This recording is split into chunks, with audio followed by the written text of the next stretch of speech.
Hello, this is Daniel Korn, a Publish America author, speaking to you from the Bach to Rock RV solar powered bus. And we're tonight running a little bit of generator power because we're looking below freezing temperatures and we had snowfall tonight. We're cooking up some sirloin chops on a propane Coleman cook stove.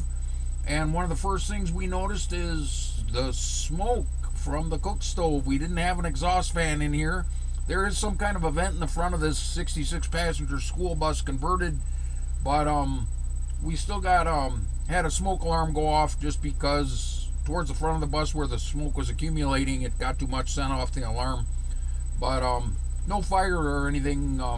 There is a propane furnace in this bus, and I believe the tank is empty. I very seldom use it, and haven't really had the time to get the thing refilled as of yet. But the furnace in here works great. I'm not sure where it came from. It was in here when I bought it, but it's a big box mounted on the wall, and it does run off electricity. So either when the bus is running, or I believe when the generator is turned on, the furnace in here is will just really heat it up nice.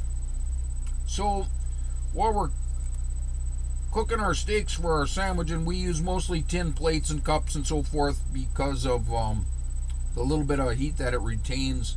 Kind of warms you up in a jiffy. I'm gonna stir my my chops a little bit. I'm cooking them in water on the cook stove in a couple of Teflon frying pans, and I got them covered with another Teflon frying pan because we don't have proper covers for our cook stove pots. But we already had one sandwich and it tasted great. We're kind of warming up the bus at the same time while we're cooking. And the second thing you're going to want to keep in mind is your water's going to freeze at these temperatures almost ASAP. So you want to make sure you've got some water bottles stored in the bottom of your sleeping bag. That'll keep your water liquid. Of course, I have a guinea pig, but I think she's going indoors pretty soon here.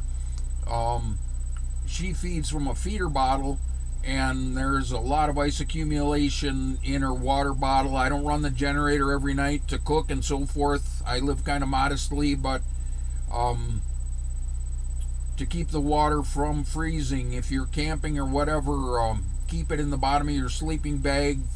I usually use like the purchased type water bottles, and to have one to sip on at night in your sleeping bag is always comfortable. The second thing, in cold weather, we never want to get out of our sleeping bags to use the porta potty, so we keep a men's urinal handy. It's got a screw-on lid, and go on that during the course of the evening so you don't have to get out and subject yourself to freezing temperatures. And then just in the morning, dump it into your porta potty. Now, another issue you're going to have is your porta potty is going to freeze, so always keep two tanks. I keep two porta potties in here, one stacked on top of the other, and when one's full and starting to freeze up on you, take it in, thaw it out, dump it. It'll take 24 hours for a full porta potty. These are 5.5 gallon tanks.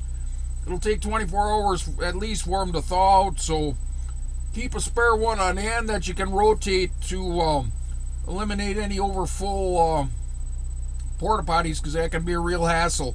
I kind of live on two sides of town, the east and the west, and I move back and forth in the wintertime to keep the police happy best I can. But I've got places I can dump my porta potties on both sides of town generally, so it's not too much of an issue. I keep a wagon carabinered and cargo hooped up underneath the back of the bus to ease mobility in moving the porta potties. I occasionally just drop the wagon from underneath the bus and put the porta potties on and dump them, and then once the porta potties are kind of washed up and back in place, I carabiner back the little mesh steel wagon that's supposed to hold 400 pounds, wire it back up under the back of the